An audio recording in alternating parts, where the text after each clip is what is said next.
కింద కనిపిస్తున్న సంఘటన పరిగి నియోజకవర్గంలోని తెలంగాణ గిరిజన బాలికల హాస్టల్లోని విద్య కొడతా అని విద్యార్థులే బయటికి వచ్చి ధర్నా చేస్తున్నారు. మాకు ఫ్యాకల్టీ లేదు, ఫ్యాకల్టీ లేక 2 నెలల నుంచి మేము ఇబ్బంది పడుతున్నాము, అసలు మాకు డౌట్స్ వస్తే మేము ఎవరిని అడగాలని కూడా అంటున్నారు. సో వాస్తవానికి తెలంగాణ రాష్ట్ర ప్రభుత్వానికి విద్య మీద బాగా ప్రేమ అని బాగా చెప్తున్నారు కదా, కనీసం ఇప్పటి వరకు ఒక విద్యాశాఖ మంత్రిని కూడా కేటాయించుకోవాలని దౌర్భాగ్య పరిస్థితిలో మన తెలంగాణ రాష్ట్ర పాలన ఉన్నది ఇప్పుడు.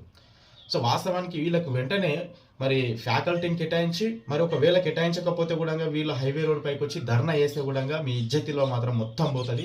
వాస్తవానికి ఇంకొక ట్విస్ట్ ఏంటంటే మొన్ననే జనహిత యాత్ర అంటని చెప్పి పరిగి నియోజకవర్గం నుంచి మొదలుపెట్టినారు.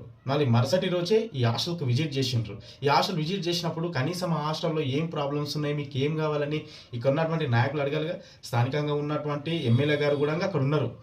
అంటే ఎంత ఘోరమైన పరిస్థితుల్లో విద్యా వ్యవస్థను నాశనం చేస్తున్నదో ఈ కాంగ్రెస్ ప్రభుత్వం, ఈ ప్రజలందరూ కూడా ఆలోచించాలి.